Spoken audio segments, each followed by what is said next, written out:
Starting power forward of the Sacramento Kings, Jason Thompson, catches up with the Cowbell Kingdom crew at Bar West in downtown Sacramento for a little lunch and conversation. So you're back in town. You've got a big group of friends here. Why is it that you have found a home here in Sacramento?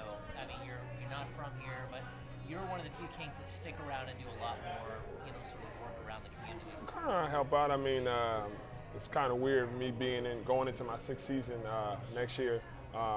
I'm the longest tenured King.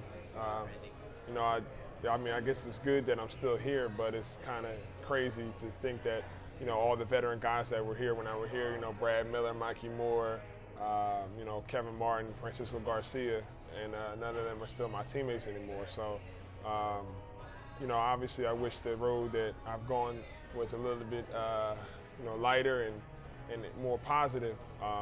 But I think it's kind of matured me as a person. Obviously, I'm not the same guy I was on or off the court. So, I kind of just learned from my experience and just keep kind of going on with it a little bit. You've got to be like the rookie and now all of a sudden the veteran on a team. How is that transition? I mean, because you're growing while, sort of the team is growing. It's kind of weird because, like you said, I haven't experienced, the playoffs yet, and no guy on our team, as of today, other than Travis, I think, have been on the playoffs either. So, on that perspective, it's kind of tough because, usually the guys that either won championships or won playoff games or series can be the voice of the team. So for me, like you said, I'm still trying to learn. I obviously want to get to that point at some time, and it's tough. Stability, with a coach is very important of winning. Stability with players. I've had tons of new faces of teammates, every year, and there's no way. I don't know if you can name one team that's had a whole roster change every season and they're successful. So, I mean, for me to sugarcoat it after all these years, I can't really anymore. So, I think that, once we can get a stable balance of a certain thing with the roster, then it can be better. Five different coaches. Mike Malone's going to be your fifth coach here in Sacramento. Reggie Theus, Kenny Nat, Paul Westphal, Keith Smart, and now Mike Malone. I got to start at 5 coaches. That's a lot of change. That's a lot of turnover. I think it's tough, man. I think that I'm, obviously blessed to be in the NBA, but I think I'm even blessed to even talk to you guys right now because, you have those situations with the drafts where you have guys getting drafted in your position and, some guys put their head down and get mad and all that type of stuff and maybe end up outside the league. But for me, I use it as motivation. And, I kind of got the best out of them. And, I'm still here talking to you guys about Kings basketball and not any other team. So it's tough, a lot of adversity. But like I said, it kind of helps me out. You've been around this team long enough to know that things were broken before, that the Maloofs, whether it was their fault or not, they just didn't have the finances to keep supporting you guys the way that you needed to be supported. So you're looking at this new order of people, this new group that you have to be excited, but also, I mean, to be 2 days into free agency and to hear all of this craziness. I mean, the Kings meet with Iguodala and they meet with Jose Calderon. They're in the Tyreek Evans conversation. Is that something that's new and exciting for you to have the Kings be in a positive spin this time? I think so. I mean, obviously, trying to build and get quality players on this team so things can change is definitely going in a positive direction. But it's kind of tough. I mean, you build relationships with players and, it is a business, but, it's not always the most comfortable when, you kind of have the no one safe clause. You hear from top to bottom of the roster, everyone could be traded and be here and not be there next season. So in a way, it's not the best feeling, but I'm sure guys, if it's going to be a positive for the organization, if it's going to be a positive for guys' futures, then you got to do what you got to do. So let's change gears. Let's talk about something positive. You're coming in to town to set up a camp that you're going to be doing in August. Tell us a little bit about the camp, and there are a few things in this camp that I really like, especially the nutrition aspects and stuff like that, where you're going to kind of do things a little different. Yeah, I've been my first annual JT Elite basketball camp. I've had other camps before. I have them at Rider University up in New Jersey, but this is my first annual camp in Sacramento. We're having it at Rancho Cordero Center. Out there, we're having it from August 5th to 9th, and it's from 9 a.m. 9 a.m. to 4 p.m. And for me, it's going to be a lot of hands-on stuff.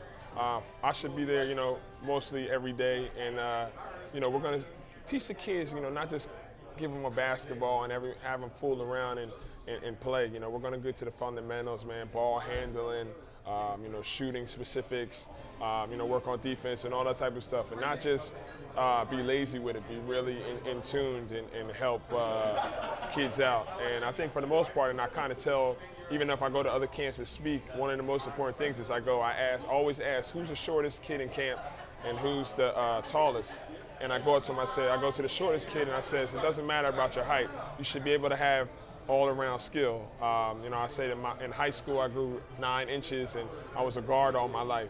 But I was still able to have post moves, and I feel like every small, player has ball handling skills, has shooting ability. But now, as the league has changed, you got the Chris Pauls, you got the Darren Williams, Russell Westbrooks that are posting up now.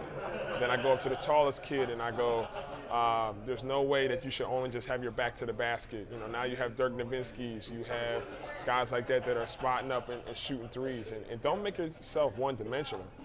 Be able to be versatile, and then you can have more options and have, more teams and things look at you for your future. And then also, like you said before, the proceeds that I'm having are not just going to go in my pocket, they're going to go to my Jason Thompson Foundation, which is based for the American Heart Association. And my cousin had passed away with a certain amount of heart disease, and that's what I'm trying to get research, for athletes and things like that. So trying to, we're not going to have pizza, we're not going to have sodas, we're going to have, Gatorades, waters, grilled foods, salads, and all things like that. Lunches will be provided for the kids, to eat healthy and start at young ages. Who's the chef for this thing, man? Because I've been hearing I have somebody come in and actually, like you said. Well, yeah, I have a friend based out in in between LA and Sacramento, where he has a company where they have just all healthy type foods. If it has to do with lunches with grilled chicken and then some veggies and fruit on the side, or some noodles and all that type of stuff. So I'm kind of learning it myself, but for the most part, it's not going to be pizzas and candy that you used to. We all grew up. We always used to go and spend $1 or $2 on some unhealthy stuff. When you were a kid, did you get to go to these camps? Well, not one, maybe not as specific as mine, but for sure. I mean, I was just on the radio with some guys talking about a situation where I growing up as I went to Sixers camp all the time, and I started becoming a prospect in college, and I obviously was a camper all the time, but I became a counselor when I came back from college, and you always have a speaker all the time, and the speaker was Samuel Dallenberg. And it was crazy how everyone told him, they didn't tell him who it was, because obviously I didn't know him at the time. I knew him, growing up and seeing him. But they were just saying how, this guy became a prospect. He went to Rider. He's doing really well, and he beats everyone here. But we have competition for you. So they had a camper, and I was a counselor, and I was just giving Sammy buckets. And for that to happen, and he was already by that time probably 5th year in the league. And then to be a teammate of his years after that, man, was crazy. This is a new season. It's kind of a new day for you guys. How excited? Let's just finish it. How excited are you to start this process again, but really start anew with a whole new regime? Well, I'm not gonna lie. I mean, I don't think I'm too thrilled to start another chapter of something new again. I'd rather it have been, at least some type of consistency of, but then continuity of being, on the winning ways. But if change is the only way for us to, new faces is the only way for us to get back to the glory days and get back to the playoffs and things like that, then I'm all for that as well too. Is that inspiring to you, just from watching from afar? When I say inspiring, just to see how the fans continuously kept fighting to keep you guys here in town. Oh and man, didn't give up when everybody kind of thought Seattle is a done deal. Yeah, I mean that's why. After the last game of every season, one year talking about going to Anaheim, another one Virginia Beach, another time going to Seattle. Every time the last game of the season at home, I always would, try and shake as many hands and, just give the fans a lot of thanks and praise of always just sticking through the tough times, man. Because I don't ever want them to forget. We know the true fans. I'm sure there's going to be more fans now with the situation being better. But I all know all the real and true fans that used to come out during the tough times.